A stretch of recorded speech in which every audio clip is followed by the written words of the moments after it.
নির্বাচনের যেখানে বাকি আর মাত্র ১ মাস, সেখানে এখনই ইসলামী দলগুলোর ঐক্য জোটের অন্তর্গত সবচেয়ে বড় প্রশ্নটি সামনে চলে এসেছে। এই জোট টিকে থাকবে তো? যে স্বপ্ন অনেক দিন ধরে লালন করা হচ্ছিল, যে স্বপ্ন দেখেছিলেন দেশের কোটি কোটি ইসলামপন্থী মানুষ, সেই ঐক্যের স্বপ্ন এখন যেন এক ভয়ঙ্কর ঝড়ের মুখে দাঁড়িয়ে আছে। জোটের অন্তর্গত দুই প্রধান শক্তি জামাতে ইসলামী এবং ইসলামী আন্দোলন বাংলাদেশের মধ্যে তীব্র দ্বন্দ্ব লেগে গেছে, যার গভীরতা এতটাই যে পুরো জোট ভেঙে পড়ার উপক্রম হয়েছে। পরিস্থিতি এতটাই গুরুতর যে চরমোনাই পীরের নেতৃত্বাধীন ইসলামী আন্দোলন হয়তো এই জোটে থাকবে না বলেই ঘোষণা দিয়েছে। এই সংকটের মূলে রয়েছে ক্ষমতা ও সম্মানের লড়াই। যদিও শায়েখে চরমোনাই দাবি করেছেন তিনি এই জোট বানিয়েছেন, তাই যদি কোনো দলকে বাদ দিতে হয় বা রাখতে হয়, সেই সিদ্ধান্ত তারাই নেবেন বলে জানিয়েছেন। অর্থাৎ এই জোটের মূল ভূমিকায় থাকতে চাচ্ছে ইসলামী আন্দোলন বাংলাদেশ। তাদের দাবি স্পষ্ট, সারা বাংলাদেশে ১৪৩টি আসনে জামায়াতের চেয়ে ইসলামী আন্দোলনের অবস্থান ভালো।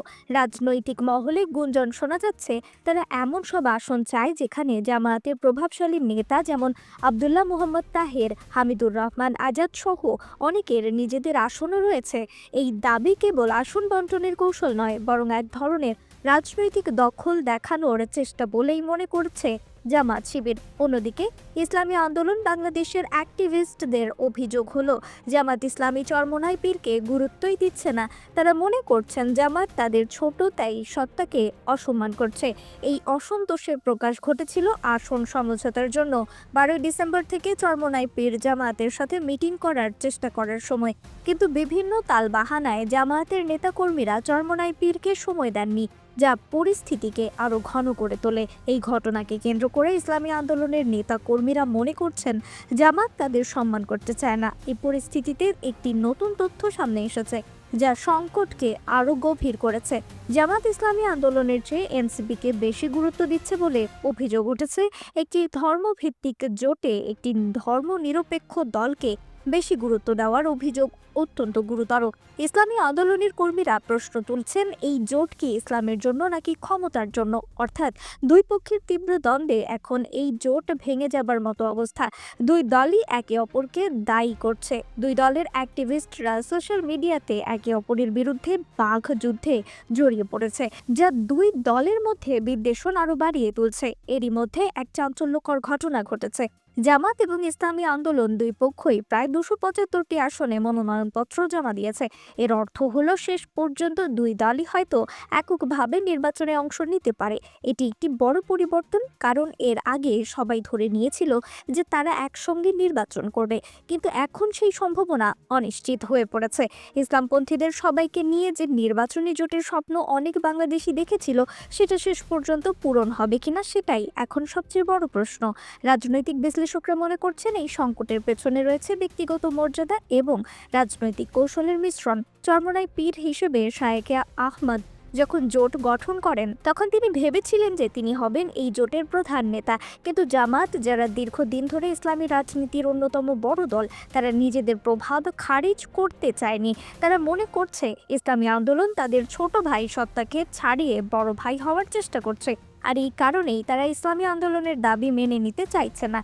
এদিকে এনসিপিকে বেশি গুরুত্ব দেওয়ার পেছনে রয়েছে আরেকটি কারণ। জামাত মনে করছে এনসিপি একটি ছোট দল হলেও তাদের নেতা একজন প্রভাবশালী ব্যক্তিত্ব, যিনি নির্বাচনী রাজনীতিতে একটি গুরুত্বপূর্ণ ভূমিকা পালন করতে পারেন। তাছাড়া এনসিপির সাথে থাকলে জামাতের অন্য কিছু নির্দিষ্ট কৌশলগত সুবিধা পাওয়া যেতে পারে, যা ইসলামী আন্দোলনের সাথে পাওয়া যায় না। এই পরিস্থিতিতে দুই দলের মধ্যে আলোচনা একটি গুরুতর পর্যায়ে এসে দাঁড়িয়েছে।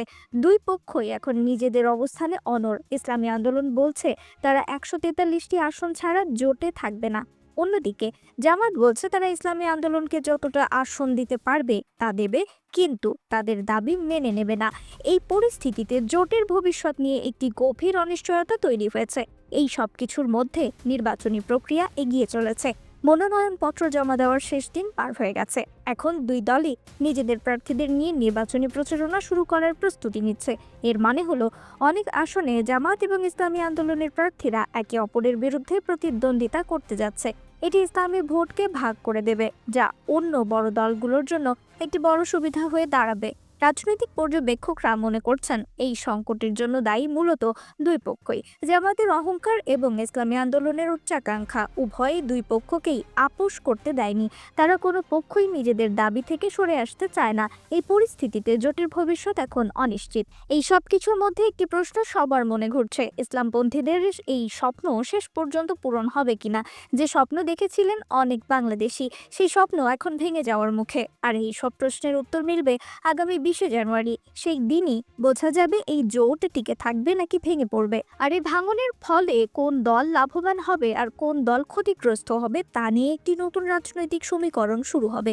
এই মুহূর্তে দুই পক্ষের নেতাদের মধ্যে আলোচনা চলছে, কিন্তু কোনো পক্ষই পিছিয়ে আসতে রাজি নয়। ইসলামী আন্দোলনের নেতারা মনে করছেন তারা যদি এখন নিজেদের অধিকার আদায় না করে তবে ভবিষ্যতে তারা জামায়াতের অধীনে থাকতে বাধ্য হবে।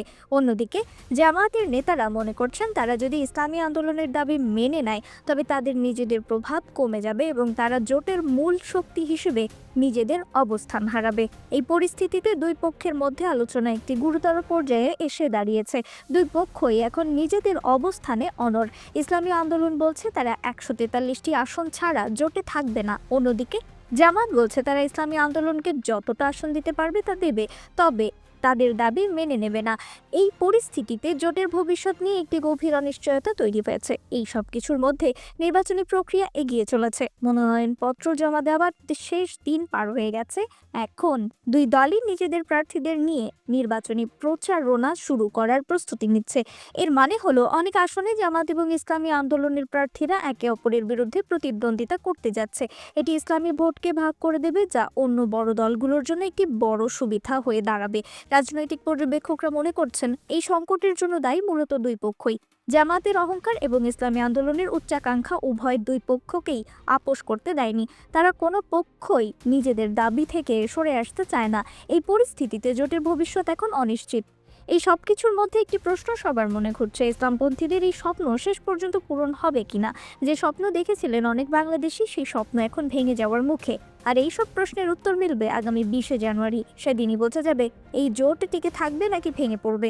আর এই ভাঙনের ফলে কোন দল লাভবান হবে আর কোন দল ক্ষতিগ্রস্ত হবে তা নিয়ে একটি নতুন রাজনৈতিক সমীকরণ শুরু হবে। এই মুহূর্তে দুই পক্ষের নেতাদের মধ্যে আলোচনা চলছে, কিন্তু কোনো পক্ষই পিছিয়ে আসতে রাজি নয়।